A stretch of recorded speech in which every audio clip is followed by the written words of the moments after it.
কথায় আছে বৃষ্টি যেদিকে পড়ে ছাতাটা সেই দিকেই ধরতে হয়, কিন্তু এই যে বৃষ্টির একটা চাপ, সেই চাপটা সামলানোর ক্ষমতা তো থাকতে হবে, তাই না?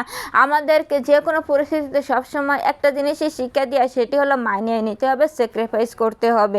কিন্তু এই মানিয়ে নেওয়ারও তো একটা লিমিট আছে, তাই না? সবসময় যদি হেরে যায়, সবসময় যদি স্যাক্রিফাইস করি, তা জীবনে জিতবো কবে? শুধুমাত্র হারের নামই তো জীবন নাই, হার জিত মিলেই জীবন।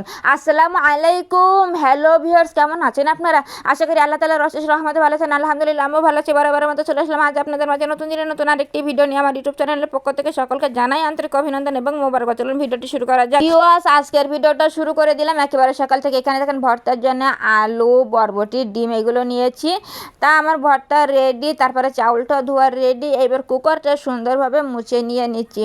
আগে ভাতটা চাপিয়ে দিব, কারণ ভাতটা চাপিয়ে দিয়ে ভাতটা ওদিকে যদি হতে থাকে, তারপরে দেখতে পাচ্ছেন যে এই সাইডের এখনও কিচ্ছু ঘরে গোছানো হয় নাই। তা শুধুমাত্র সকালবেলা উঠে সকাল সকাল এই যে ভাতটা আমি কুকারে চাপিয়ে দিয়ে দিলাম।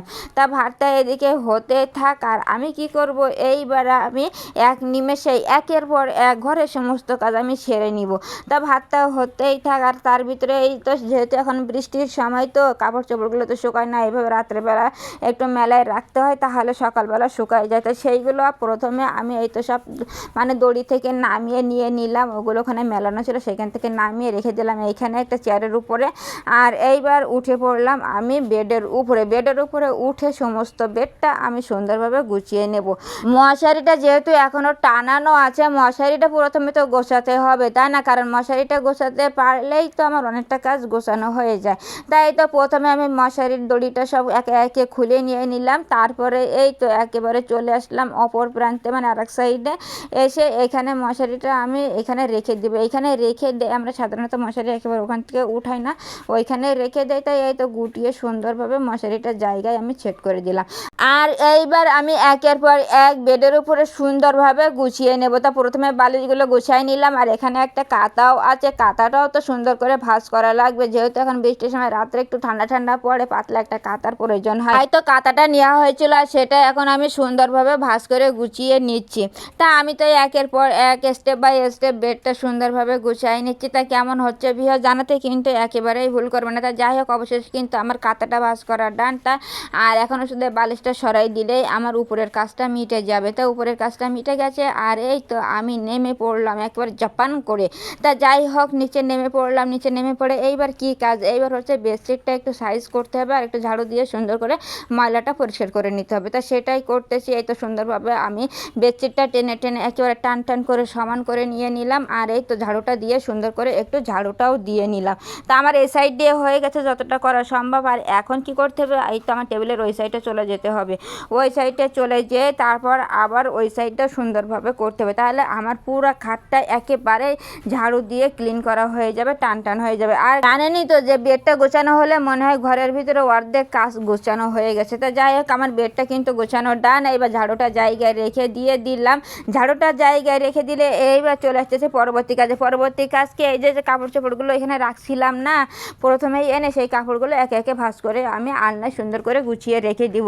তা ভিউয়ার্স, আপনারা যারা ভিডিওটা দেখতে দেখতে এই পর্যন্ত চলে এসেও একটা লাইক দিতে ভুলে গেছেন কিংবা দেন নাই, আপনাদের কাছেই আমার একান্তই রিকোয়েস্ট, অবশ্যই কিন্তু লাইকটা দিয়ে আমার ভিডিওটা কন্টিনিউ করবেন, কারণ লাইকটা আপনাদের কাছে সামান্য হলেও আমার কাছে কিন্তু অনেক মূল্য। আপনাদের একটা লাইকই পারে আমার এই ভিডিওটা অনেকজনের কাছে পৌঁছায় দিতে। তাই অবশ্যই লাইকটা দিয়ে দিবেন, আর মহামূল্যবান মন্তব্যটা দিয়ে আমাকে একটু নতুন ভিডিও তৈরি করার জন্য ইন্সপায়ার করবেন, কারণ আপনাদের নতুন নতুন মন্তব্য পেলে আমিও নতুন নতুন ভিডিও তৈরি করতে অনেকভাবে উৎসাহিত হইতে। অবশ্যই মন্তব্যটা দিবেন, আর যদি কোনো অংশ ভালো লাগে আমার ভিডিওর, তাহলে একটু বন্ধু হয়ে থাকবেন, বন্ধু বান্ধবদের মাঝে একটু শেয়ার করে দিবেন, যাতে আমার একটু সাপোর্ট হয়, কারণ এই প্ল্যাটফর্মে আপনাদের সাপোর্টটা আমার একান্তই প্রয়োজন। সেই জন্য তো বন্ধু হয়ে একটু সাথে থাকবেন, বন্ধুত্বের হাত বাড়িয়ে দিবেন, শেয়ার করে আমাকে একটু সাপোর্ট দিয়ে দিবেন। তা যাই হোক, এখানে কিন্তু মোটামুটি আমার সমস্ত কাপড় গোছানো ডান। এইটা হচ্ছে সর্বশেষ কাপড়, সেটাও আমি সুন্দর করে ভাঁজ করে নিয়ে আমার আলনাটা কিন্তু একেবারে গোছানো ডান হয়ে গেছে। তাহলে ঘরের ভিতরে আমার স্টেপ বাই স্টেপ কাজ কিন্তু একেবারে শেষ হয়ে যাওয়ার পরতে, তাই না? আর এখানে কিন্তু দেখেন এই যে ওই সব কিন্তু গোছাতে গোছাতে আমার ভাতটাও হয়ে গেছে, তাহলে কাজও শেষ হয়ে যাবে, ভাতও রেডি হয়ে যাবে, সকালের ভাতটাও খাওয়া হয়ে যাবে, তাই না? তা ভাতটা এবার জায়গায় নিয়ে রেখে আসি। রেখে আসার পরেও তো এখন আরেকটু কাজ বাকি আছে, যেহেতু এই খাটের পর এখানে যে ভাতটা চাপিয়ে দিয়েছি, তা ওই যে ভাত দিয়ে একটু ছিটি ফুটা পানি পড়ে না, ওইটা তো খাটের উপরে পড়তেছে। আর যেহেতু একটু পরে খাওয়া দাওয়া হবে, তার লাগে, তো খাটটা একটু মুছে নেওয়াই বেটার, তাই না? সেই জন্য তো একটা কাপড় নিয়ে উঠে পড়লাম খাটের উপরে। আর এই তো আমি মোছা শুরু করে দিয়েছি। আর এই খাটটা আমরা এইভাবেই ইউজ করি, সেই জন্য তো এইটা প্রতিদিন একবার করে মুছে নেই, আর তাহলে ইউজ করতে আর কোনো সমস্যাই হয় না। আর এটা ভেজা কাপড় দিয়ে মোছা হয় প্রায় সব সময়, আর এটা তখনই ইউজ করতে আর কোনো সমস্যাই হয় না। তা যাই হোক, আমি কিন্তু উপর থেকে মুছতে মুছতে এই তো নিচের দিকে চলে আসলাম। এইবার আমি এই খাট থেকে নেমে পড়বো। নেমে পড়লে যতটুকু হাতে পাবো ততটুকুই মুছতে আমার বাকি আছে, তা সেটুকু এই তো আমি এই নিচে দাঁড়িয়েই মুছে নিচ্ছি। তা মোটামুটি কিন্তু আমার খাটটাও ক্লিন করা হয়ে গেছে, একেবারে ঘরের ভিতরে কাজকাম ডান। তারপরে চলে আসলাম এই যে বাজার দেখানো থেকে আবার শুরু করে দিলাম। আনা হয়েছে একটা রুই মাছটা মাশাআল্লাহ অনেক সুন্দর আছে কিন্তু, আর রুই মাছ খেতে আমার অনেক ভালো লাগে কারণ এর স্বাদটাও অনেক বেশি। আর আনা হয়েছে ওল, পুরা ওলটাই আনা হয় না কারণ পুরা ওলটা অনেক বড়তে যতটুকুই লাগবে ততটুকুই আনা হয়েছে। পুরা ওলটা নিয়ে আসলে কেটে রাখলে আবার নষ্ট হয়ে যাওয়ার সম্ভাবনা থাকে, তাই অল্প করে নিয়ে আসা হয়েছে।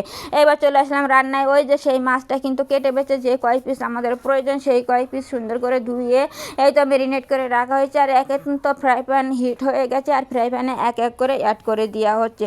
তাই তো এটা মাছ একটা একটা করে দেওয়া হচ্ছে আর সেট করে করে দেওয়া হচ্ছে। তা মোটামুটি মাছটা দেওয়া ডান। এইবার সুন্দর করে লাল লাল করে ভেজে নিতে হবে, তা আমি ভেজেই নেই। আর এখানে কিন্তু মশলাটা কষানো ডান। আর তারপরে দিয়ে দিচ্ছি এই যে ওলটা কিন্তু অফ ক্যামেরায় ভাপিয়ে নেওয়া হয়েছে। ভাপিয়ে নেওয়ার পরে তারপরে কিন্তু এই যে এখন কষানো হচ্ছে মশলার উপরে, যেহেতু ওটা দেখাই নাই তাই মুখে বলে দিলাম। তো যাই হোক, এই তো সুন্দর করে কষানো হয়ে গেছে, এখন আবার একটু ঢেকে রেখে দিতে হবে, তাই তো ঢেকেই রেখে দিয়ে দিলাম। তারপরে এই দেখেন কষানো একেবারে ডাল। আর এটা দেওয়া হচ্ছে নারিকেলের দুধ, মানে নারিকেলতে যে পানি দিয়ে যেটা বের করতে হয় না, ওইটাই কড়াই রাখা হয়েছিল, সেইটাই এখন অ্যাড করে দেওয়া হলো। তো নারকেলের দুধ দিয়ে এই তো ওলটাই রান্না করা হবে। তাই এখন মিশানো হয়ে গেছে, এখন একটু ঢেকে দেয়। আর এবার কিন্তু সেই মাছটাই দেওয়া হচ্ছে, যে রুই মাছটা একটু আগে ভেজে রাখা হয়েছিল সেই মাছটাতে এক জায়গায় পড়ে গেছে, এখন সব জায়গায় একটু সরাই দেওয়া হলো। সরাই দেওয়া হয়ে একটু মানে আর একটু রান্না করতে হবে, তো একটু ঢেকে দিয়ে দিলাম। আর এই দেখেন ফাইনাল লুকটা, মাশাআল্লাহ কত সুন্দর হয়েছে। এই ওলটা নারকেল দিয়ে ওল খেতে অনেক ভালো লাগে। তা আপনাদের কাছে কি ভালো লাগে? আপনাদের কাছে কি নারকেল দিয়ে খেতে ভালো লাগে না নারকেল ছাড়া খেতে ভালো লাগে? কোনটা ভালো লাগে অবশ্যই জানাবেন। আর এই রান্নাটা কেমন হলো সেটা কিন্তু অবশ্যই জানাবেন। তা যাই হোক, প্রথম রেসিপিটা রান্না করা একেবারে ডান হয়ে গেছে, আর এটাই এখন আমি রেখে দিয়ে দিলাম। চলে গেলাম পরবর্তী রেসিপির জন্য। এই তো ঝাল পেঁয়াজ সব কিছু ভাজা হয়ে গেছে, তাই এটা এখন এই তো তেলের উপর থেকে উঠে নেওয়া হচ্ছে। ভাজা যেহেতু হয়ে গেছে, এখন তো তেলের উপরে রাখলে আর হবে না, তাই এখান থেকে উঠে নেওয়া হচ্ছে। আর এটা কি রান্না করা হচ্ছে আপনারা হয়তো বুঝতে পারতেছেন, যারা আমার ভিডিও দেখেন। এইভাবে রান্না অনেক আগেও করেছি, আজকেও করতেছি। এই তো সেই বেগুন ছোট ছোট করে কাটা, সেই বেগুনটাই ভাজি করা হবে। তার জন্য এই যে পেঁয়াজ রসুনটা আগেই ভাজা হয়ে গেছে। আর এই সেই তেলের উপরে বেগুনটা ম্যারিনেট করা ছিল, বেগুনটা এখন দিয়ে কিছুক্ষণ যাবৎ ভাজতেই হবে, যতক্ষণ পর্যন্ত তেলটা থাকবে। তাই এই তো নাড়াচাড়া করে অনবরত নাড়াচাড়া করতেই আছি আর ভাজতেই আছি। আর এটা অর্ধেক পরিমাণ হয়ে গেছে। আর সেই পেঁয়াজ রসুন ঝাল টাল যা ছিল আগে ভাজা উঠায় রাখা হয়েছিল, সেইটাই কিন্তু এখন অ্যাড করে দেওয়া হলো। দিয়ে এখন এবার সুন্দর করে ভাজতে হবে। এটা ওঠানোর একটা কারণ হলো যে পেঁয়াজটা পুড়ে যায়, ঝাল পেঁয়াজগুলো পুড়ে যায় বেগুনটা ভাজা শেষ হতে, সেই জন্য তো একটু পরেই দিতে হয়। তো এখন কিন্তু মোটামুটি ভাজা শেষ। আর এই দেখেন ফাইনাল লুকটা কত সুন্দর হয়েছে। বেগুন ভাজি তো সবাই পছন্দ করে আমাদের ফ্যামিলিতে।